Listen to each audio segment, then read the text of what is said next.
permission? Your story, not one to be taken lightly. A killer, that's an illness.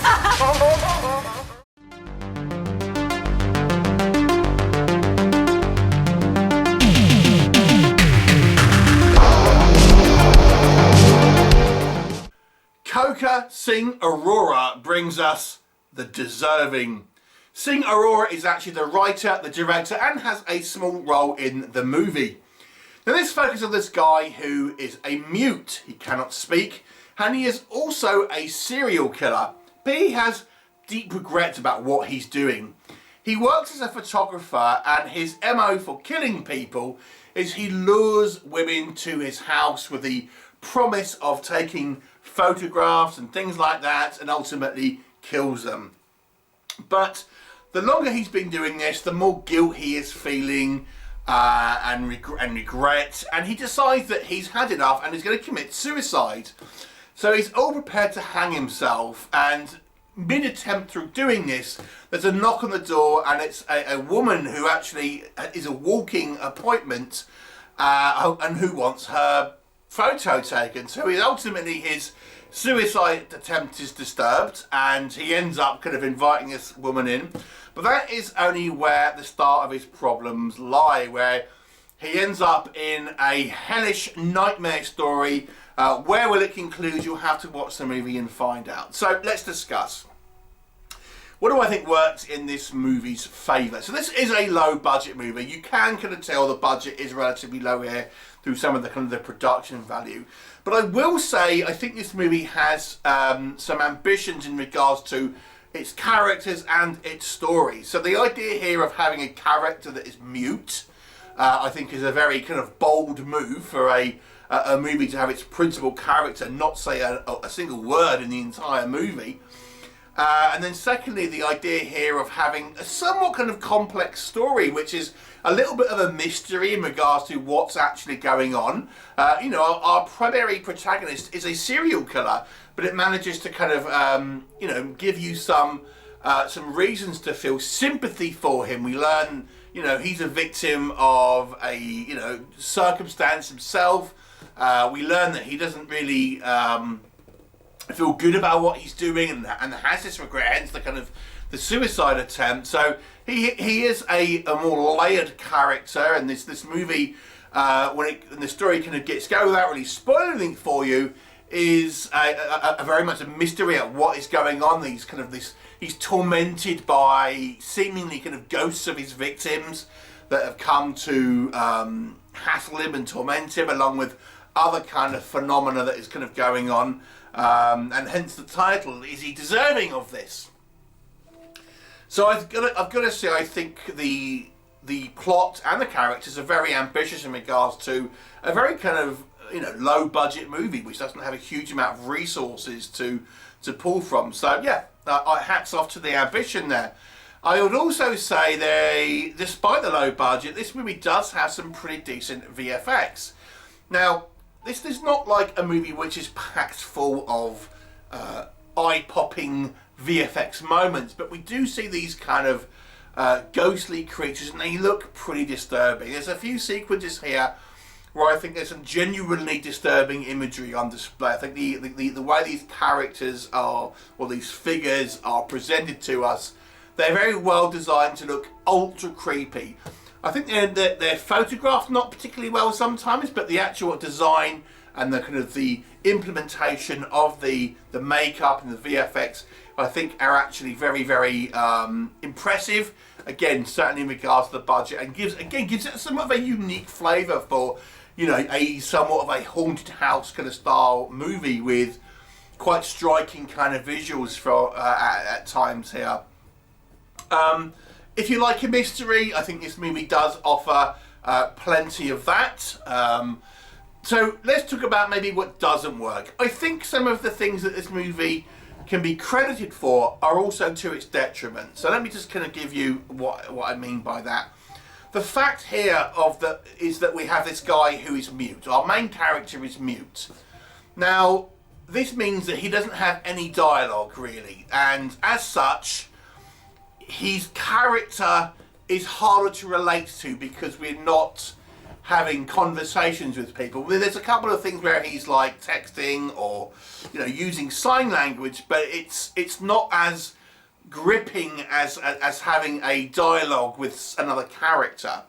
We do get another character, this woman who ends up turning around, coming in for this kind of walk-in appointment, and that's the point in the movie where we get the most amount of dialogue, but it is just this woman talking at this guy.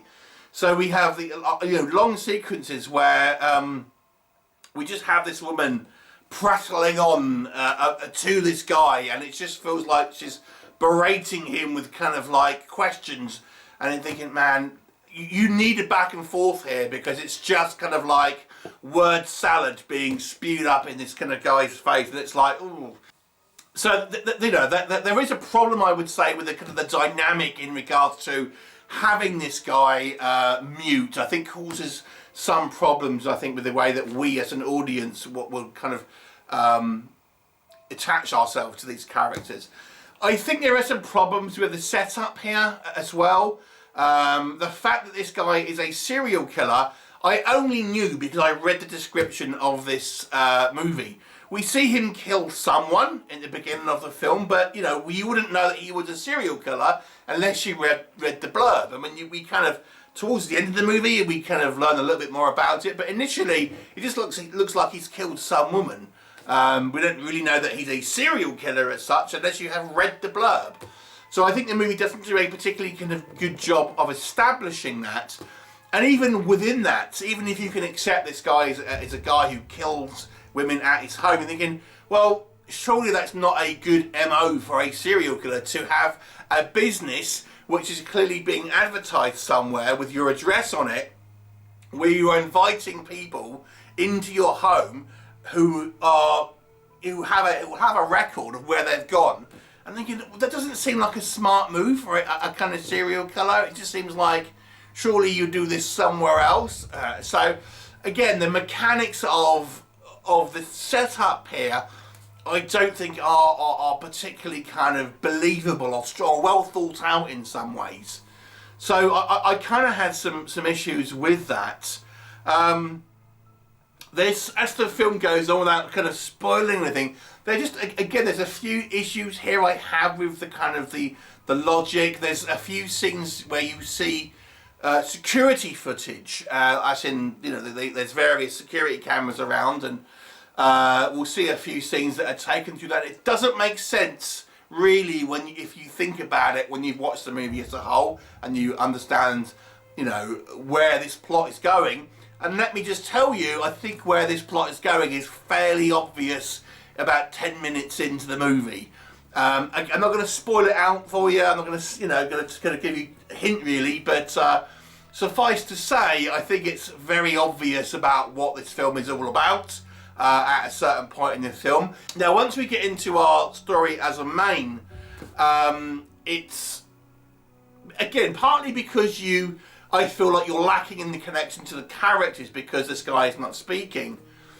And there's lots of kind of like weird shenanigans. I think it kind of loses you. I think the plot ends up being not particularly engaging, even though it's like an interesting idea. The mechanics within that, the kind of the minutiae of the detail, I think becomes a little lost in regards to what it's trying to convey. Because I feel partly because the character is a little bit, you know, we're not attached to him because of the lack of dialogue, but also the way the story is told. Just generally, I think it becomes a little convoluted. So, you know, I have to say this movie was not especially engaging.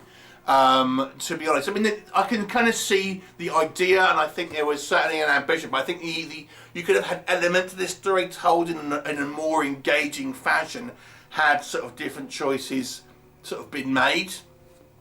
So overall, I think this movie is a mixed bag, to be honest with you. I think some of the acting is a little on the weaker side, if I'm honest. Ultimately, when you look at this movie in conclusion as a whole, I'm going to be honest and say it's a little unsatisfying. Despite some good elements to it, and certainly some good visuals, and an interesting idea for a plot, the execution of that plot, I think, falls apart and becomes a below average movie. So I'm going to give this one a 4 out of 10. It's not a terrible movie, there's certainly some good things in it, but as a package as a whole, I've got to say, I thought it was a little on the weaker side. Have you seen it? What did you think? Please do leave me a comment, and I shall look forward to seeing you next time.